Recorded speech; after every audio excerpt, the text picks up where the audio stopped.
यदि एक अध्याय हमारी जिंदगी बदल दे, यदि वचन का एक भाग आपको अपने भूतकाल को पीछे छोड़ने में मदद करे कि आप वर्तमान की चुनौतियों के परे देखें और उज्जवल भविष्य के लिए आशा प्रदान करे, इन सामर्थी वचनों के लिए पन्ने पलटाए जो आपके जीवन के पन्ने को पलट दे और हर एक कदम जो आप उठाते हैं जीने के लिए उसके लिए भरोसा दे। ऐसे वचन जिसके लिए परमेश्वर की इच्छा है कि आपके जीवन को नया बनाए और ये ईश्वरीय प्रतिज्ञा दावा किए जाने के लिए इंतजार करती है। ऐसी प्रतिज्ञा कि आपको कभी त्यागा नहीं जाएगा, आप कभी भी अकेले नहीं रहेंगे, हमेशा आपकी देखभाल की जाएगी। ऐसी प्रतिज्ञा कि आप चुने गए हैं, परमेश्वर ने आपको बुलाया है। जिंदगी बदलने के बारे में क्या आप जानते हैं? हर परीक्षा में आप ऐसा कर सकते हैं। आपके मार्ग में कोई खड़ा नहीं रह सकता, ये जानते हुए कि ऐसा कुछ नहीं जो परमेश्वर आपके लिए ना करे। क्या ये विश्वास करना बहुत मुश्किल है कि इतने आसान शब्द बहुत ही सुंदर रीति से रखे गए हैं, ईश्वरीय रूप से लिखे गए हैं, लगभग 2000 साल पहले ही? क्या ये इतना महान हो सकता है? तो ये अध्याय कौन सा है? रोमियो 8, बाइबल का सबसे महान अध्याय। हेलो, मैं हूं डेविड जर्माया। कल्पना कीजिए कि आपको कोई फोन कॉल या फिर पत्र आता है और कहता है कि आपको आपके दूर के रिश्तेदार की विरासत मिली है और आपको एक चेक दिया जाएगा। ये आपको चकित करके जिंदगी बदल देगा। हम में से बहुत से लोगों के साथ ऐसा नहीं हुआ है, लेकिन आज मैं उस पत्र के बारे में बताऊंगा जो आपने प्राप्त किया है। रोमियो 8, ये आपकी जिंदगी कैसे बदल सकता है। इसमें शिक्षा है कि परमेश्वर की ओर से आपकी विरासत क्या है। रोमियो 8 बाइबल का सबसे महान अध्याय है और मसीह के अनुयायी होने के नाते यह हमारा अधिकार बताता है। कोई छिपी हुई बात या सरप्राइज लेटर नहीं, आपकी विरासत आपको इस सामर्थ्य अध्याय में स्पष्ट रूप में बताई गई है। तो आशा है आज के संदेश में मेरे साथ में जुड़ जाइए। पवित्र आत्मा की सेवकाई और जानिए कि आपकी विरासत आपके लिए क्या अर्थ रखती है परमेश्वर के संतान के रूप में। तो आइए देखिए यहीं पर दिशा परिवर्तन में। दिशा परिवर्तन देखने के लिए धन्यवाद। तो डॉक्टर जर्मिया से संदेश सुनते हैं। पवित्र आत्मा की सेवकाई। 8वें अध्याय के पहले 11 वचन हमें बताते हैं कि मसीह ने हमारे लिए क्या किया है, उसने हमें कैसे छुड़ाया है। याद है, इसलिए अतः जो अब मसीह यीशु में हैं उन पर कोई दंड की आज्ञा नहीं है। आपको ये बात जाननी है पौलुस की पत्री, खासकर रोमियो अध्याय 8 के बारे में, कि पौलुस इसे लिखते समय एक बहुत ही रूटीन क्रिया का उपयोग करता है। उसने यही तो किया। वो आपको सारी डॉक्ट्रिनल बातें बताता है, थियोलॉजिकल बातें बताता है, बाइबल की बातें जो आपको जानना है शुरू में ही, और फिर वो बदलाव लेकर आता है कि अब तुम ये सब जान गए हो तो इसे इस तरह प्रत्युत्तर देना है। रोमियो की पत्री में पौलुस हमें यही तो बता रहा है। अगर आप सच में विश्वास करते हैं कि परमेश्वर ने यीशु मसीह के द्वारा आपको पुराने जीवन से बचाया है और उसने शरीर पर आपको ये नया बल दिया है जिससे आप फिर से पाप करना नहीं चाहते हैं, पहले खुद को रोक नहीं सकते थे पर अब रोक सकते हैं। अगर आप ये विश्वास करते हैं तो ये बात सच है, इसलिए आपकी क्या जिम्मेदारी होती है। अगर ये सच है कि परमेश्वर ने आपसे प्रेम किया है, उसने ये किया, तो वो चाहता है कि आप कुछ बातों को जान ले। अब ये पैटर्न यानी डॉक्ट्रिन पहले और फिर ड्यूटी, यही तो मसीहत को बाकी सारी आस्थाओं से बिल्कुल अलग कर देती है। देखिए, आस्थाओं में यानी अगर आप अलग अलग लोगों की आस्थाओं की कैटेगरी बनाते हैं तो आस्था में इस तरह से होता है, परमेश्वर के द्वारा आपकी स्वीकृति आप क्या करते हैं इसके आधार पर है। यानी आपको मेहनत करनी है, अच्छा जीवन जीना है, तो परमेश्वर की संतान होते हैं, यही वो सिखाते हैं। और इसमें बहुत सी बातें जुड़ी है जैसे कि क्लासेस और स्टैंडर्ड्स, नियम और सारी विधियाँ, ये सब हैं। लेकिन परमेश्वर इसे फेर देते हैं। परमेश्वर कहते हैं ये काम नहीं करेगा। मसीहत बिल्कुल इसके विपरीत है। मुझे गौर से सुनिए। मसीहत कहती है कि परमेश्वर के द्वारा आपका स्वीकार किया जाना आपके कामों पर आधारित नहीं, लेकिन मसीह ने जो आपके लिए किया उस पर है। यानी मसीह में परमेश्वर आपको अपनी संतान बनाते हैं और फिर वो आज्ञा मानने के लिए कहते हैं। बिल्कुल विपरीत प्रक्रिया है।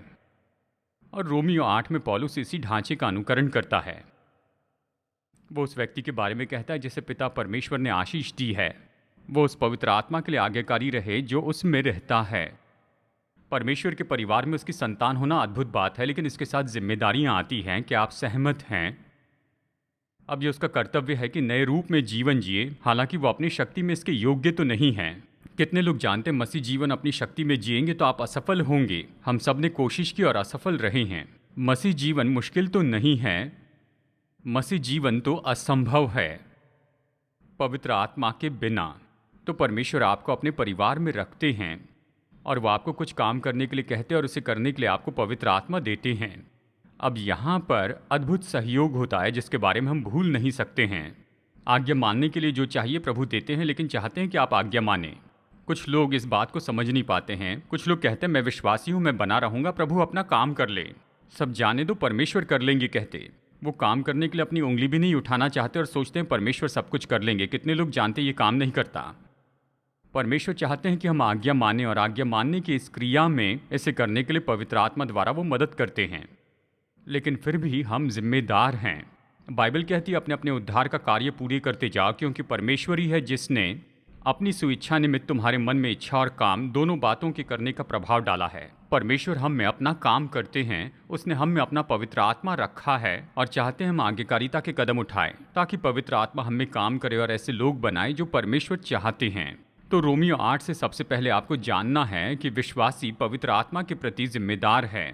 वचन 12 कहता है, हे भाइयों, हम शरीर के कर्जदार नहीं कि शरीर के अनुसार दिन काटे। विश्वासी होने के पहले हमारे पास कोई चुनाव नहीं था। शायद आप सोचते होंगे विश्वासी बनने के पहले तो मैं अच्छा व्यक्ति था, मैंने सारे बुरे काम नहीं किए, कुछ गलत काम जरूर किए हैं। मुझे सुनिए, बाइबल कहती है इसलिए कि सबने पाप किया और परमेश्वर की महिमा से रहित है, कोई धर्मी नहीं, एक भी नहीं। अगर आप इस पर संदेह करते हैं तो इस हफ्ते रोमियो 3 पढ़िए और आप सहमत हो जाएंगे। हमारे उद्देश्य तो गलत थे यीशु मसीह हमारे दिल में आकर रहने के पहले, लेकिन जब मसीह आते हैं तो वो पुराना स्वभाव दूर नहीं करते हैं, वो हमें नया स्वभाव देते हैं और हमें योग्य बनाते हैं कि उसकी इच्छा के अनुसार हम अपना जीवन जिएं। वचन 10 कहता है रोमियो 8 में कि पवित्र आत्मा जो हम में रहता है वो जीवन का आत्मा है। इसका मतलब जब वो हमारे दिल में रहने के लिए आता है तो वो अपने साथ जीवन लेकर आता है। बाइबल इसे बहुतायत का जीवन, नया जीवन इस तरह कहती है। हम सारी बात को न समझे कि जब हम विश्वासी होते हैं तो क्या होता है, लेकिन इस क्रिया में कुछ न कुछ बदलता है। बाइबल कहती है पुरानी बातें बीत गई, देखो सब कुछ नया हो गया है। जब परमेश्वर का आत्मा हमें वास करने के लिए आता है तो कुछ होता है, पाप चले जाते हैं, दोष भावना चली जाती है। हम जानते हैं मरने के बाद हम स्वर्ग में जाएंगे। जीवन के बारे में सब कुछ बदल जाता है। बस एक ही कारण है कि परमेश्वर ने हमसे प्रेम रखा, हमारे लिए मरने के लिए अपने पुत्र को भेजा और उसने हमें अपना पवित्र आत्मा दिया कि वो हमारे दिल में वास करे। और फिर हम जिम्मेदार होते हैं कि हम परमेश्वर के दिए हुए इस नए जीवन को जिएं और मार्ग में आने वाली चीज़ों को मारते जाएं। अब हम यहाँ पर देखेंगे कि इस मसीह जीवन को जीते हुए कैसे हम परमेश्वर को सहयोग दे सकते हैं। ऐसा करने के लिए हम पवित्र आत्मा से बल पाते हैं। वचन 13 कहता है, यदि तुम शरीर के अनुसार दिन काटोगे तो तुम मरोगे, पर यदि आत्मा के द्वारा देह की क्रियाओं को मारोगे तो फिर तुम जियोगे। चलिए स्पष्ट बता दूं, जब आप विश्वासी बनते हैं तो आप में पुराना स्वभाव होता ही है। हम इस पर मजाक करते हैं, अगर विश्वास नहीं तो पार्टनर से पूछिए, वो ये सच्चाई बताएंगे कि आप में पुराना स्वभाव अभी भी है। आमेन। तो आपको मौका नहीं मिलता है कि पुराने स्वभाव को दूर कर दें। पौलुस ये नहीं बता रहा है कि अभी आप ऐसा कुछ कर सकते हैं जिसके कारण पुराने स्वभाव की बातें चली जाएगी। वो कहता है तुम उसे क्रूस पर चढ़ाओ, यानी पुराने स्वभाव के कामों को। ये नहीं कि पुराने स्वभाव को दूर कर दे, नहीं, आप उससे निपट सकते हैं और जो वो चाहता है आप उसे नहीं कर सकते हैं। यूहन्ना इस तरह से कहता है कि एक तरह का ऐसा जीवन है जो मृत्यु की ओर लेकर जाता है और ऐसे मृत्यु है जो जीवन की ओर लाती है। आप ऐसा जीवन जी सकते हैं, अजीब सा मनमर्जी से जीवन जिए, लेकिन वो जीवन खत्म हो जाएगा आत्मिक मृत्यु से, परमेश्वर से दूर होकर। लेकिन ऐसी मृत्यु है जो कि आप अपने शरीर के लिए दे सकते हैं। ये भक्तिपूर्ण नहीं है। पुराना स्वभाव ये आप में लेकर आना चाहता है, आप उससे निपट सकते हैं, ये जीवन लेकर आएगा। शरीर के अनुसार जीवन जीने का परिणाम तो केवल मृत्यु होती है, लेकिन अगर आप पवित्र आत्मा से सामर्थ पाते हैं तो आप ऐसा जीवन जिएंगे जो मृत्यु के द्वारा नहीं बता सकते हैं, लेकिन वो तो पूरी तरह जीवन के द्वारा बता सकते हैं। अब ये बात तो बहुत से लोगों के लिए चकित करने वाली होती है। जब आप विश्वासी बनते हैं और पवित्र आत्मा आप में वास करने के लिए आता है, उसने आपको पूरी तरह से नॉन प्लेयर जैसे बाहर नहीं रखा है कि वही अधिकार करे और आप बैठकर बस देखते जाए। लोग ये कहते हैं, वो कहते हैं जाने दो और परमेश्वर को करने दो। अगर सब जाने दो और परमेश्वर को करने दो तो आपको कुछ भी नहीं करना पड़ेगा, तो आप वहाँ पहुँचेंगे जहाँ जाना नहीं चाहते हैं। 17वीं सदी के पास्टर और थियोलॉजियन जॉन ओवन ने इस वचन पर पूरी किताब लिखी और उनकी सलाह इस तरह से है, अगर आप पाप को न मारे तो पाप आपको मार देगा। पौलुस इसी के बारे में कह रहा है जब उसने गलातियों के लोगों को इन वचनों में लिखा। इसे गौर से सुनिए। जो मसीह यीशु के हैं, उन्होंने शरीर को उसकी लालसाओं और अभिलाषाओं समेत क्रूस पर चढ़ा दिया है। पौलुस कहता है जब हम विश्वासी के नाते ये देखते हैं कि हमारे पुराने जीवन की कुछ चीज़ें हमारे जीवन में आ रही हैं और हमारे जीवन पर अधिकार करना चाहती है। कितने लोग जानते ये होता है। जब आप विश्वासी होते हैं तो बस पुराने अनुभव से आप पीछा नहीं छुड़ाते हैं। कई बार जो बातें विश्वासी होने के पहले सच्ची थी, जिसे हम शरीर कहते हैं, कई बार वो जीवन पर हावी होते हैं और जब आप पीछे मुड़कर देखते हैं, मतलब मैं यहाँ क्या कर रहा हूँ, मैं विश्वासी हूँ, ये सब क्यों हो रहा है। पौलुस कहता है जब ऐसा होता है तो आपको इन चीज़ों को क्रूस पर चढ़ा देना है। आपको इन जिम्मेदारियों को उठाना है और उसके साथ में निपटना है। आप बैठकर राह मत देखिए, मैं प्रभु की राह देख रहा है, वो इसे उठा लेगा। नहीं, ऐसा नहीं होगा। आप जो खुद के लिए नहीं करना चाहते उसे परमेश्वर कैसे करेंगे। पवित्र आत्मा की सामर्थ के द्वारा वो आपकी मदद करेंगे कि आप आज्ञाकारी बने और उसने जो कहा है वो करें। तो चलिए देखते हैं शरीर को क्रूस पर चढ़ाने का मतलब क्या है। अब निश्चय देखिए, क्रूसीकरण के बारे में बहुत से स्वभाव गुणों को हम जानते हैं। क्रूसीकरण तो व्यक्तिगत है, आपको इसे खुद करना है, ये सामाजिक काम नहीं है। यह ऐसा नहीं कि चर्च के रूप में एक साथ करते हैं कि रविवार के दिन आएँ, इस रविवार हम एक साथ आकर अपनी शरीर की चीज़ों को क्रूस पे चढ़ाएंगे। ऐसा नहीं होगा। नहीं, ये आपको खुद करना है। क्रूसीकरण व्यक्तिगत है, पर्सनल है। यह ऐसा है जिसे आप पवित्र आत्मा की सामर्थ्य में करते हैं। आप इन सारी बातों को क्रूस पे चढ़ाते हैं। तो चलिए इसके बारे में सोचिए। मैं कुछ नहीं कहूँगा, मैं आपके जीवन को नहीं जानता, आपके पापों के बारे में मुझे पता नहीं। आप आराम से बैठिए, अच्छे से रहिए। मुझे याद है एक जवान के बारे में पढ़ा जो प्रीस्ट बनना चाहते थे और फिर पहला कन्फेशन करने के बाद उसके मेंटोर ने आकर उससे कहा कि बेटा तुमने सही किया है, लेकिन तुम्हें किसी तरह कन्फेशन को प्रत्युत्तर देना है, कुछ और कहना है, वाव नहीं कहना है। अगर मैं जानता कि आज आपके दिल में क्या चल रहा है तो फिर मैं ये कहता वाव हाँ। वैसे ही हम सब के लिए है। तो क्या होता, आपके जीवन में ये होता। और देखिए अभी आप विश्वासी हो गए हैं, आप परमेश्वर की संतान हैं, परमेश्वर के परिवार में आपको सौभाग्य मिला है। आप परमेश्वर के परिवार में हैं, उसने आपको वहाँ रखा है। और जब उसके परिवार में है तो आपसे कुछ अपेक्षा की जाती है और आप शायद ऐसे कुछ काम कर रहे हो तो उसने अपेक्षा जो की है उसके कामों की सूची में नहीं है, तो आपको उससे निपटना होगा। यही तो वचन कहता है कि आप इसे करें व्यक्तिगत रूप में, और इसमें दर्द होता है। कितने लोग जानते हैं, कई बार ये चीज़ें आपके जीवन में आती हैं और आप उसके साथ इतने जुड़ते हैं कि उन्हें मना करना आसान नहीं है।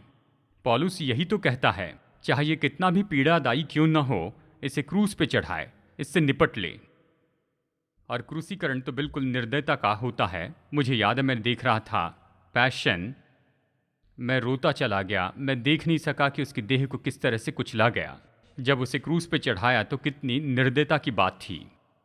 मुझे गौर से सुनिए, आपको अपने शरीर में और आपके जीवन में जो भक्तिपूर्ण नहीं है उससे निपटना होगा, उसी तरह से जैसे रोमी सिपाहियों ने यीशु के साथ क्रूस पर किया था। यही तो शरीर को क्रूस पर चढ़ाने का अर्थ है। उन्होंने उसके हाथों और पैरों में कील ठोक दी और वो हमेशा के लिए थी। हाँ, कई बार विश्वासियों को मैं ये कहते हुए सुनता हूँ, हाँ मैं जानता हूँ कि मैं कुछ कर रहा हूँ, लेकिन मैं इन दिनों में निश्चय इससे छुटकारा पाऊंगा। जब मैं 80 का हो जाऊंगा तो ये चली जाएगा। ठीक है ना? नहीं, कितने लोग जानते हैं जो चीज़ें हमारे जीवन में नहीं होनी चाहिए वो आसानी से नहीं जाती हैं। उसका सामना करना, उससे निपटना है। और क्रूसीकरण का ये पूरा विचार है कि हम इस बात को समझ सकें कि हमें ऐसी चीज़ों से कितना बुरा व्यवहार करना है जो कि हमारे जीवन में नहीं होनी चाहिए। हम विश्वासी हैं, हम परमेश्वर की संतान हैं, पवित्र आत्मा हम में रहता है और कुछ चीज़ें हो सकती हैं जिन्हें शायद हमने अपने भीतर आने दी हैं।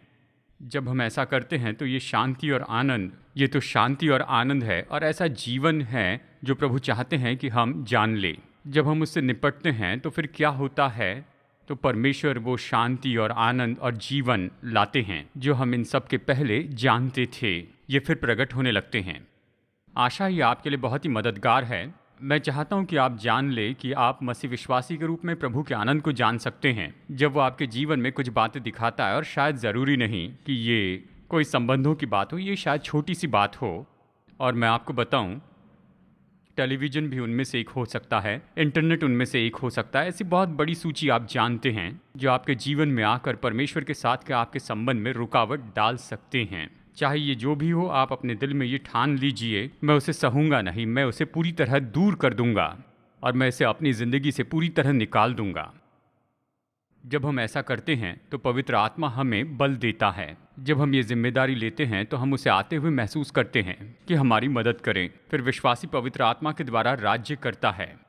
वचन 14 कहता है, इसलिए कि जितने लोग परमेश्वर के आत्मा के चलाए चलते हैं वे ही परमेश्वर के पुत्र हैं। परमेश्वर की आत्मा के चलाए चलते, इसका अर्थ क्या है? अगर आप विश्वासी हैं, परमेश्वर आपको पवित्र आत्मा देता है। जब आप विश्वासी बनते हैं तो आपके दिल में कुछ बदल जाता है। पवित्र आत्मा अपने आप आपके जीवन के पापों को ढूंढ लेता है। पवित्र आत्मा आपको सच में पूरी तरह बेचैन कर देता है। जो नहीं करना चाहिए उसे करते हैं तो वो आपका अगवा बनता है, वो आपका शिक्षक, आपका लीडर बनने के लिए आता है। जब पवित्र आत्मा आपके जीवन में होता है तो आप पूरी तरह से नया मार्गदर्शन पाते हैं। पवित्र आत्मा परमेश्वर के वचन को लेना पसंद करता है और आपकी मदद करता है कि परमेश्वर का ये वचन आपके जीवन में कैसे उपयोगी होता है। जब आप वचन पढ़ते हैं, शायद इसे पहले भी 100 बार पढ़ लिया है, और अभी जब आप विश्वासी बन गए हैं और आप इसे पढ़ते हैं तो ऐसे लगता है ये पन्नों में से कूद कर बाहर निकला है। ये तो आपके दिल में पवित्र आत्मा है जो कि परमेश्वर के वचन की हार्ड ड्राइव लेता है। और पवित्र आत्मा सॉफ्टवेयर है और वो इस हार्ड ड्राइव से सच्चाई लेकर आता है जो आपका मार्गदर्शन और अगुवाई करता है। पवित्र आत्मा अगुवाई करता है भक्तिपूर्ण जीवन में, पर सामान्य रूप में भी अगुवाई करता है। वो कैसे अगुवाई करता है? देखिए, ये बहुत ही अद्भुत वचन है जो मैंने इसके बारे में कभी पढ़ा है। इसे बहुत गौर से सुनिए, क्योंकि ये आपको बताएगा कि जैसे पवित्र आत्मा आपकी अगुवाई करता है तो उससे क्या अपेक्षा कर सकते हैं। ये कहता है, पवित्र आत्मा कभी ज़बरदस्ती नहीं करता, कभी विवश नहीं करता, कभी दबाव नहीं डालता, कभी तकलीफ नहीं देता। वो खींचता नहीं लेकिन अगुवाई करता है और हम उसके पीछे चलते हैं। वो सारे सत्य में हमारी अगुवाई करता है, धार्मिकता के मार्ग में अगुवाई करता है, कदम ब कदम अगुवाई करता है। वो धीरे से, नम्रता से, समझते हुए हमारी अगुवाई करता है। प्रतिदिन के क्वाइट टाइम में भी आत्मा के द्वारा सिखाने वाले आत्मिक व्यक्ति के द्वारा हमारी अगुवाई करता है। जीवन की परिस्थितियों के द्वारा अगुवाई करता है और हमारे आत्मा जो कि हमारा भीतरी मनुष्यत्व है उसके द्वारा हमारी अगुवाई करता है। हमारे विवेक को जीवित करके अगुवाई करता है, प्रोत्साहित करने के द्वारा अगुवाई करता है, हमें रोकता है, शाश्वती देता है या कायल करता है। वो अगुवाई करता है, कभी ज़बरदस्ती नहीं करता। वह ऐसा नहीं करता कि अभी करो नहीं तो फिर ये कभी नहीं होगा, या यही करो ये नहीं कहता, पर अगुवाई करता है और हम पीछे चलते हैं, एक समय एक एक कदम। पवित्र आत्मा विश्वासियों का नम्र अगुवा होता है। ये तो भीतरी सचेतता होती है कि परमेश्वर वो आपके साथ है, वो आप में हैं। अगर आप उसकी मधुर आवाज़ सुनेंगे तो जहाँ आपको जाना है वहाँ पर वो आपकी अगुवाई करेगा। जब आप विश्वासी बनते हैं तो पवित्र आत्मा आपके भीतर आता है कि भीतर से बाहर आपको प्रोत्साहित करें कि आप ऐसे व्यक्ति बने जैसे परमेश्वर चाहता है। तो अभी आप परमेश्वर के परिवार में हैं, आप में पवित्र आत्मा है, आप जीवन की चीज़ों से निपट रहे हैं जो नहीं होनी चाहिए। परमेश्वर कहता है, क्योंकि तुमको दासत्व की आत्मा नहीं मिली कि फिर भयभीत हो, पर लेपालकपन की आत्मा मिली जिससे हम हे अब्बा, हे पिता कहकर पुकारते हैं। अध्याय 8 के 15 वचन के अनुसार हमें परमेश्वर के परिवार में लाया गया है लेपालकपन के द्वारा। ग्रीक में लेपालकपन के लिए दिलचस्प शब्द आया है कि उसे पुत्र के रूप में रखना। परमेश्वर ने ऐसा ही किया, उसने अपने परिवार में हमें गोद लिया है। कितने लोग जानते हैं कि हमारे पास ये अधिकार नहीं था, इसके लिए कुछ करना था। इसलिए परमेश्वर ने हमें उस दशा से निकालकर, यानी जिसमें हम थे, और जब हम यीशु को उद्धारकर्ता स्वीकार करते हैं तो हम परमेश्वर की संतान हो जाते हैं। बाइबल कहती है जब हमें गोद लिया जाता है तो हम परमेश्वर की संतान होते हैं। अब यहाँ पर एक और बात होती है जो कि बहुत दिलचस्प है। जब आपको गोद लिया जाता है तो आप परमेश्वर को नए नाम से पुकारते हैं, क्योंकि बाइबल कहती जब आप गोद लिए जाते हैं, अब परमेश्वर का नाम होता है अब्बा, पिता। वचन 15 जिसके द्वारा हम पुकारते हैं, हे अब्बा, हे पिता। चलिए मैं आपको इसके बारे में बताऊं। ये बाइबल में सबसे कोमल शब्द हैं। इसका असल में अर्थ है डैडी, या अगर नाती पोती हैं तो इसका मतलब है पापी, मतलब मेरे नाती पोती मुझे कहते हैं पापा। यीशु के दिनों में ये तो आम पारिवारिक शब्द था। अब्बा सामान्य नाम था। ये बताता है नज़दीकी को, नम्रता और बिना डर के भाव को। नए इंग्लिश में हम कह सकते हैं डैडी या पापा। दूसरे शब्दों में हर दिन बच्चा अपने पिताजी को पापा कह सकता है, ये डैडी। भाइयों और बहनों, इस शब्द के लिए ये दिलचस्प बात है, कोई भी यहूदी व्यक्ति, कोई पुराने नियम का व्यक्ति, उसने कभी सपने में भी नहीं सोचा कि इतने करीबी शब्द का उपयोग परमेश्वर से वो कर सकता है। यीशु ने हमेशा पिता से प्रार्थना करते समय शब्द का उपयोग किया, बस केवल क्रूस पर छोड़कर। जब आप परमेश्वर के परिवार के भाग हो जाते हैं, जब उसके परिवार में गोद लिए जाते हैं, तो आप निश्चय ही परमेश्वर के साथ का संबंध पाते हैं। ये देखिए, ये सारे विचार दूर होते हैं कि परमेश्वर बहुत दूर हैं। अब परमेश्वर आपके लिए इतना प्यारा होता है कि आप कहते हैं, हे अब्बा, हे पिता। आप करीबी रूप में उससे बातें करते हैं, जो केवल परिवार के लिए है। अगर आप विश्वासी नहीं हैं तो ऐसा नहीं कर सकते हैं। और ये तो ऐसा शब्द है जो यीशु ने हमें प्रार्थना करने के लिए सिखाए हैं। हमें कैसी प्रार्थना करनी है? हे हमारे पिता, तू जो स्वर्ग में है, तेरा नाम पवित्र माना जाए। यही शब्द मुझे आपको बताना है। जब हम डरते हैं, जब हम भय से भर जाते हैं, तभी हम पुकारते हैं, हे अब्बा, हे पिता। जब हम सब खो देते हैं, तब भी वो सुनता है। मैं इससे अद्भुत और महिमा में सोच नहीं सकता कि आपका स्वर्गीय पिता परमेश्वर आपकी परवाह करते हैं। जब आप उसे पुकारते हैं, हे अब्बा, हे पिता, वो सुनता है। और फिर इस अध्याय में ये पवित्र आत्मा के बारे में 5वीं बात है। पवित्र आत्मा विश्वासियों को शाश्वती देता है, आपको शाश्वती देता है। ये एक ऐसा वचन है, मुझे मानना होगा कि मेरे पूरे वयस्क जीवन में मैंने इस वचन के भाग को पूरी तरह गलत समझा था और फिर आखिरकार सही रूप में समझा। देखिए, मैं सिद्ध नहीं हूँ, मैं सटीकता से होने की कोशिश कर रहा था, लेकिन इस वचन के प्रभाव को कभी नहीं जाना। और वचन कहता है, आत्मा आप ही हमारी आत्मा के साथ गवाही देता है कि हम परमेश्वर की संतान हैं। अब इसे सामान्य रूप में इस तरह समझ सकते हैं। कोई आकर पूछता है कि आप विश्वासी हैं, कैसे जानते हैं विश्वासी है? तो चलिए मैं बताऊं कैसे जानता हूं। परमेश्वर का आत्मा मेरी आत्मा में गवाही देता है कि मैं विश्वासी हूं। इस तरह से मैं जानता हूं। शायद ये सच हो, लेकिन ये इस वचन का अर्थ नहीं है। इस वचन का यह अर्थ नहीं है कि ये तो भावनात्मक रूप में अजीब तरह से जानना है कि अगर आप विश्वासी हैं तो परमेश्वर अपनी आत्मा से आपकी आत्मा में गवाही देता है कि आप विश्वासी हैं। ऐसी बात नहीं है। मैं हमेशा सोचता था कि इस वचन का अर्थ है कि परमेश्वर की आत्मा मेरी आत्मा में गवाही देता है कि मैं विश्वासी हूँ। दूसरे शब्दों में, ये भीतरी भरोसा था कि मैं तो परमेश्वर का ही हूँ।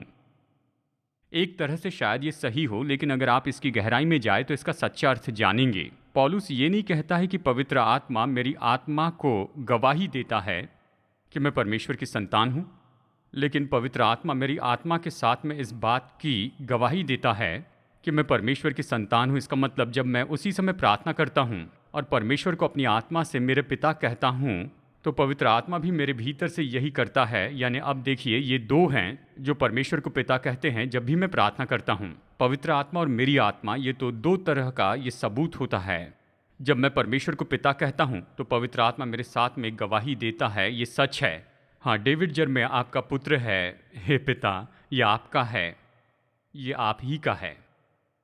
नंबर 6, विश्वासी पवित्र आत्मा द्वारा प्रतिफल पाता है। देखिए, वचन 17 में कहता है, यदि संतान है तो वारिस भी, वरन परमेश्वर के वारिस और मसीह के संगी वारिस हैं, कि जब हम उसके साथ दुख उठाए तो उसके साथ महिमा भी पाए। इस वचन में बाइबल बताती है कि भविष्य में, क्योंकि हम परमेश्वर के परिवार में हैं, तो कुछ चीज़ें सच हैं। सबसे पहले हम उसकी संतान हैं। अगर आप परिवार में हैं तो वो अब्बा पिता है, तो हम कौन हैं? परमेश्वर की संतान हैं। यूहन्ना 1:12 कहता है, जितनों ने उसे ग्रहण किया उसने उन्हें परमेश्वर की संतान होने का अधिकार दिया है। पहला यूहन्ना 3:1 कहता है, पिता ने हमसे कैसा प्रेम किया है कि हम परमेश्वर की संतान कहलाए। परमेश्वर की संतान, केवल संतान ही नहीं, लेकिन बाइबल इस वचन में कहती है कि हम वारिस हैं। हम परमेश्वर के वारिस हैं। वारिस जिसे अपनी विरासत नहीं मिली है, लेकिन वो तो उसकी अपेक्षा कर रहा है। पहला पत्रस 1:4 कहता है, हमारे प्रभु यीशु मसीह के परमेश्वर और पिता का धन्यवाद हो, जिसने मसीह यीशु के मरे हुए में से जी उठने के द्वारा अपनी बड़ी दया से हमें जीवित आशा के लिए नया जन्म दिया है। अब इसे गौर से देखिए, अर्थात एक अविनाशी और निर्मल और अजर मिरास के लिए जो तुम्हारे लिए स्वर्ग में रखी है। यानी इन दिनों में हम इसे पाएंगे, अनंत काल पाएंगे, स्वर्ग में हमेशा के लिए प्रभु के साथ में रहेंगे, परमेश्वर के वारिस होंगे। लेकिन सबसे महत्वपूर्ण बात यह है, हम केवल संतान नहीं, केवल वारिस नहीं, लेकिन हम तो संगी वारिस हैं। ये कहता है यीशु मसीह के साथ संगी वारिस हैं। इसका क्या अर्थ है? चलिए मैं इसका अर्थ आपको बताता हूँ। यही तो इस पूरे वचन के भाग में सबसे उत्तम सच्चाई है। अगर मनुष्य मरता है, वारिसों के लिए बड़ा खेत छोड़ जाता है, पूरी संपत्ति समान रूप में बांटी जाती है और सबको 25% मिलता है। लेकिन अगर कोई अपने चारों बेटों के लिए संगी वारिस के रूप में खेत छोड़ जाए तो हर बेटा पूरे खेत का मालिक होगा। तो हर एक कहेगा ये घर मेरा है, ये खत्ते मेरे हैं, वो खेत मेरा है। जब प्रभु ने कहा कि हम परमेश्वर के वारिस हैं और यीशु मसीह के साथ में संगी वारिस हैं, तो वो यही तो कह रहे हैं कि पिता परमेश्वर ने प्रभु यीशु मसीह को दिया है उसकी विरासत, और जो कुछ भी उसने मसीह यीशु को दिया है उसने वो हमें भी दिया है। हम यीशु मसीह के साथ संगी वारिस हैं। जो यीशु को दिया वो उसने हमें भी दिया है। उसे जो मिला उसका 1/4 नहीं, उसका आधा नहीं, पर हम उसके संगी वारिस हैं। हम पूरे खेत के मालिक हैं। वाह, मैं यीशु का संगी वारिस हूँ। जब मैं ये पढ़ता हूँ कि यीशु के बारे में परमेश्वर ने जो कहा वो मेरे लिए भी सच है। ऐसा क्यों? क्योंकि मैं संगी वारिस हूँ। मैं संगी वारिस हूँ। तो आपसे पूछता हूँ कि आप वारिस के जैसे जिएंगे या फिर अपने जीवन को बस ऐसे ही बर्बाद कर देंगे, बस विश्वासी होने का दिखावा करेंगे? कुछ विश्वासी ऐसे होते हैं। मैंने कोशिश की कि बिल्कुल किनारे पर बने रहूँ, पर मैं सीमा पार नहीं करना चाहता हूँ। देखिए, इसका अर्थ यही है, विश्वासी होकर भी शारीरिक रूप में जी रहे हैं, बस सीमा पार करके ज़िंदगी बर्बाद नहीं करना चाहते। आपको तो इसके बिल्कुल उल्टा ही जीने की कोशिश करनी है। यीशु के इतने करीब रहिए कि इन बातों से आपकी परीक्षा ही ना हो। ऐसा मत जिए जैसे कि आपकी कोई विरासत नहीं है, क्योंकि देखिए आपकी विरासत तो है, ये बिल्कुल वही है जो यीशु मसीह को दी गई है। आप यीशु मसीह के साथ संगी वारिस हैं। तो आइए जैसे हफ्ते में आगे बढ़ते हैं, खुद को समर्पित करें कि हम ऐसा ही जिएंगे, अपने सौभाग्य के अनुसार हम जीते जाएंगे। हम तो परमेश्वर की संतान होंगे और इसके लिए हम गर्व करेंगे और इसी के अनुसार जिएंगे। आमीन, आमीन।